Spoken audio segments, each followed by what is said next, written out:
With the Halloween having ended just few days ago and after 20 years of waiting, the sequel to the cult video game Vampire the Masquerade Bloodlines has been released, with it being what it is.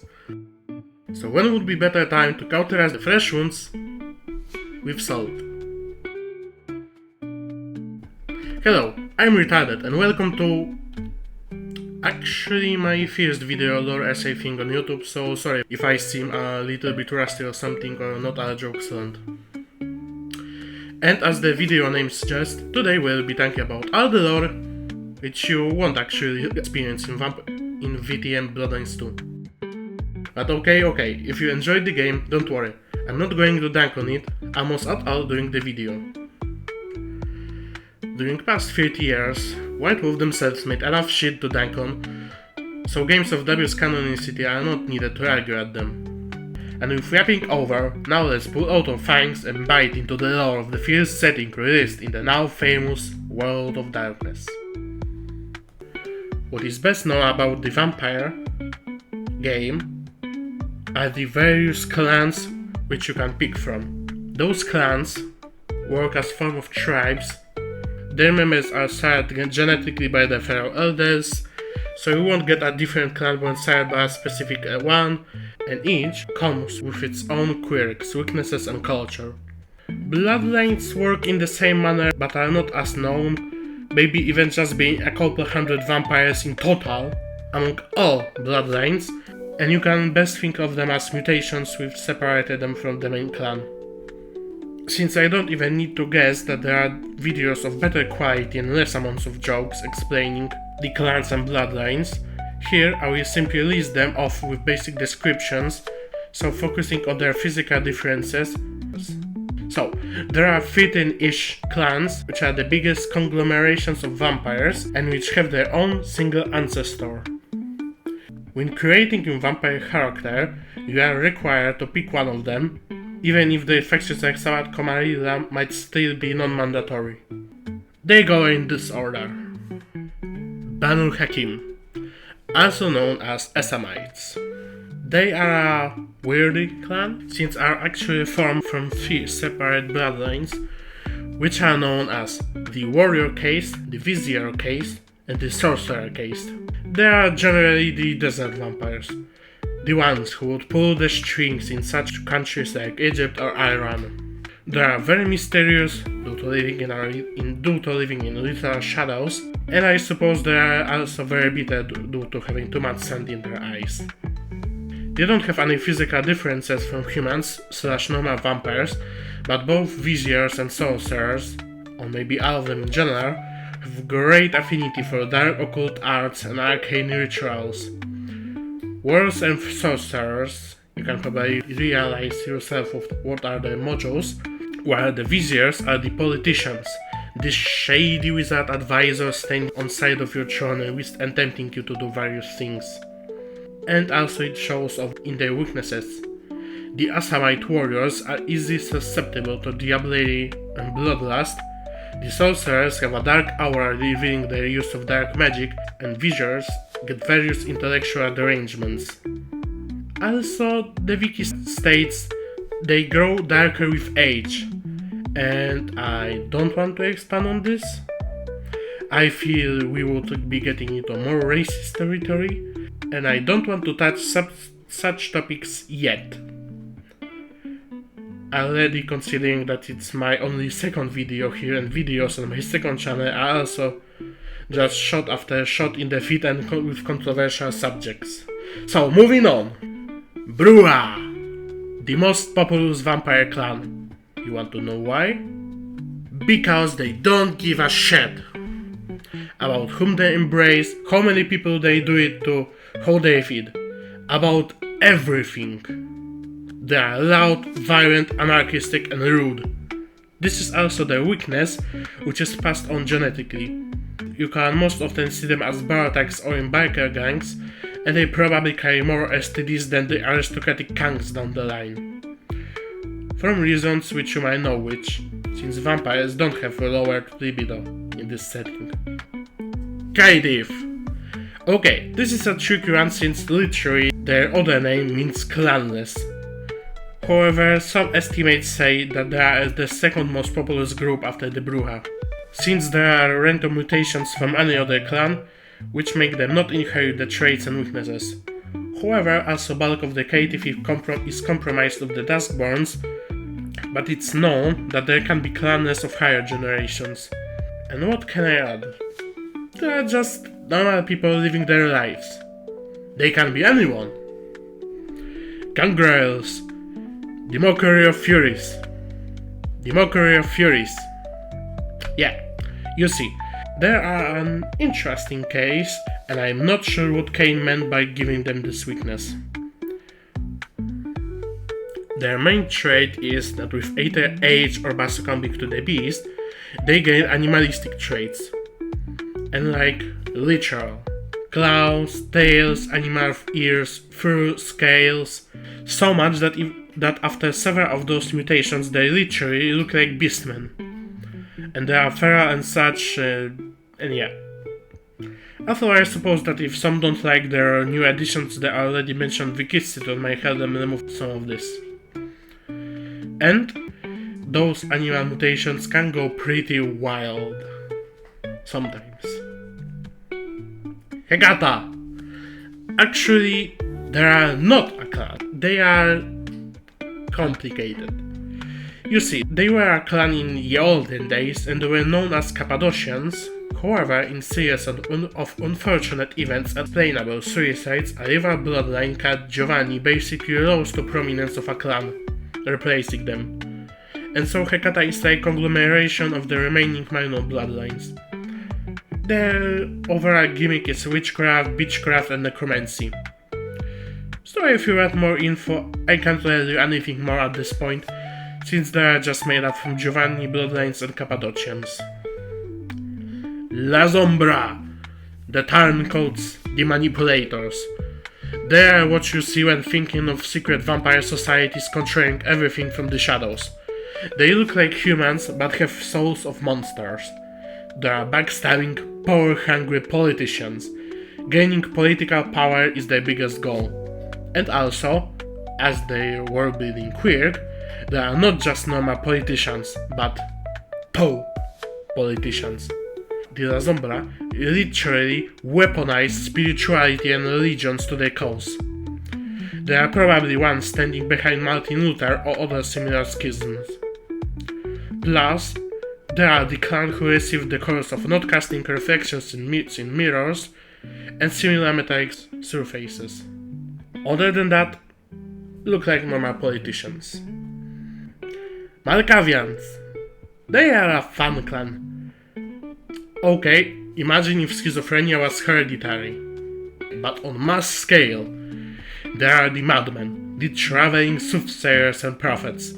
They are either priests screaming in grandiose visions or hobos rambling under Walmarts, and everything in between.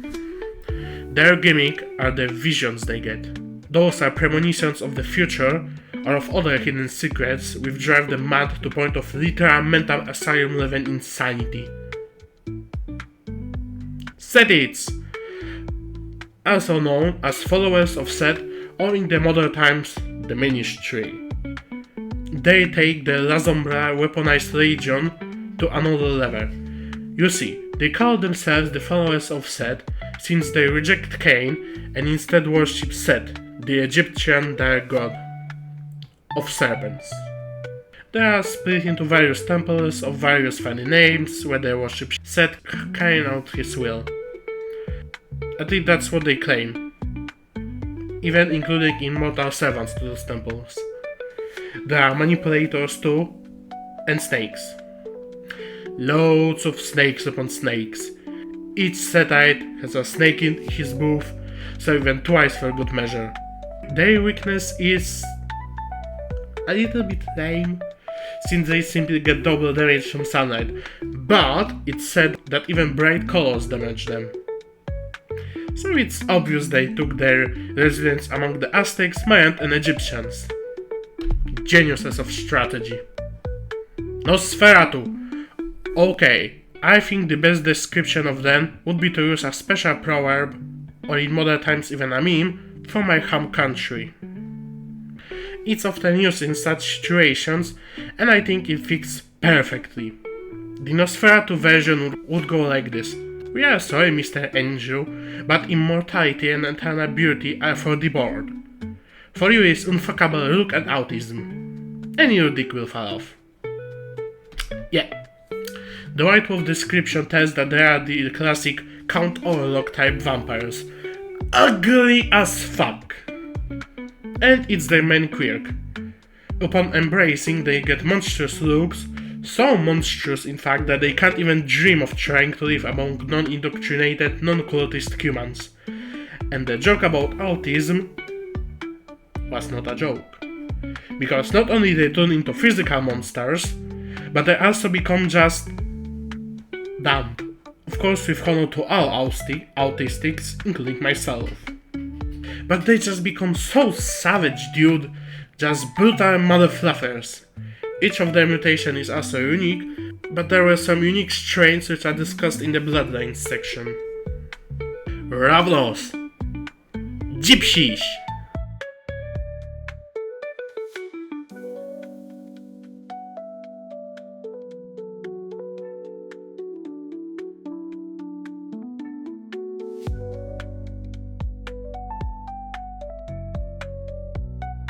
Salubri, who would have guessed, another extinct tribe. They are, well, I can't tell you exactly what they were, since they are so dead that they're just reduced to a couple of bloodlines. Just like Banu Hakim, they were spread into several castes. The warrior caste, the healer caste, and the watcher caste. They also were collectors of knowledge and mysticism, and the main curse is that they got a functional third eye, similar to one from Doctor Strange. It's said that there are so few in numbers that there are only 7 salubri currently across all castes. But no one is sure since they are on their own hidden quest. And which quest?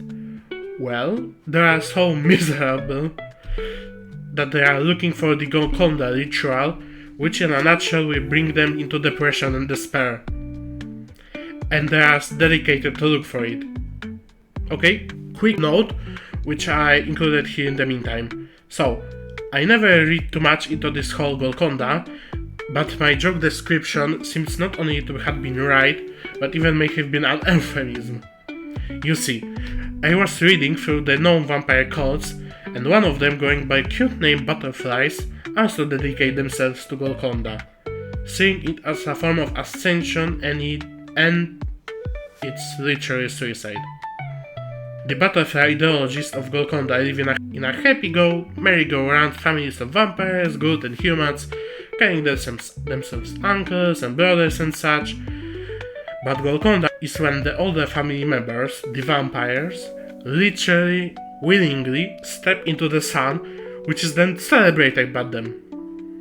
So yeah, the Salubri might be fucked up even more. Toreador!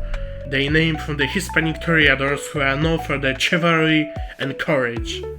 They are a clan of artists and innovators, and the ones who inspired the works of vampire fanfiction, if you know what I mean. Yeah, they are seducers. They go out to the city and seduce everyone. Humans and vampires for sex, even Seigex. Brutals, they got such a beautiful idea. Probably even with the werewolf furries during their transformation. However, this is because of their weakness. You see, they are probably the most autistic of our clans. They get their hyperfixations, that they become fixated with an idea, usually an artistic pleasure. Most extreme cases say that they can get so fixated that they will totally non-suspiciously stare at a neon sign in middle of the street for multiple hours, being hypnotized by it. They can also be called the clan of gifted children, since they were great artists and such, but due to not being able to find perfection, they dropped off out of their projects, leaving them in cabinets and desks, and instead are steadily begging, reverted to pleasures and drugs. Tremor! They are one of youngest clans, and so one most powerful in Camarilla. They are... well, they probably don't have a true ancestor, since, what is also their weakness, all initiates must drink blood of one of the 7 Tremor Elders. Since yeah, they are a cult. But not your standard Johnstown branch Davidian cult. Nah, they are later released. Because what they called is magic. Yes, the Tremor are the thaumaturgists and blood sorcerers who spend their entire lives delving into the vile magics and arcane secrets. Cult. Chimishk. Another funny vampire clan, and the Slavic one. They have probably my favorite vampire weakness, which is the hospitality. They are traditionalists. They still uphold ranks in their clans based on old post-medieval case of nobility of Russia and the Commonwealth, and they won't enter your home without an invitation, and also, even if you are a human, they will literally squeeze their wieners under lust, but no harm will be done to you if you will be invited. Which contrasts funny with the fact that there are fluffing sadists, sadomasochists, satanists, torturers, grape farmers, alcoholics and tyrants. They literally have basements full of BDSM, the bad BDSM, torture chambers. Plus, they also create many monsters on this list, being the ones who created the Revenants, who are abominations on their own, and I am keen to tell you what kinds of ghouls they create. And not only ghouls, but also other monsters. So many, in fact, that some sources that some of their beasts were molded so much that they become literal furniture to them. Ventrue, the last major clan. They seem like they are rivals of La Sombra, because they are also another clan of political liars, manipulators and greedy people. They are nobility, the gentry. They are the oil barons, the CEOs, the presidents, every vile half-vampire creature you can imagine. They are snobs. So snobistic in fact, that it became a literal curse. Each venture, sometime after embracing, is forced to form a taste for themselves. Even in such areas as whom they are sucking, like only elderly, only virgins, whatever king they develop. And not only in that, but everything. Those miserable cunts feel physical pain without their special taste food, cars, clothes, etc. But they are also the proudest vampires of all. And it's a rough summary of all the major vampire clans. But as described earlier, there are also bloodlines, which are like micro-clans. When the estimates put each clan, except the gypsies, at few thousand each, the bloodlines collected might reach barely under 1,000 members. But they give color to the world and fill out the mystic niches not covered by the clans. And so, that would be it for today's video. As you will read in the description, I originally posted this video in a full version, talking about all the clans, bloodlines, and other creatures in the lore, but who would have guessed it? No one wanted to click on a 4.5 hours video by yet unknown creator. I'm still learning, okay? And I still don't know what I'm doing. So, if you enjoyed this video, let me know if you want to watch 4 hours of talking in roughly the same manner, or if you want me to shut up.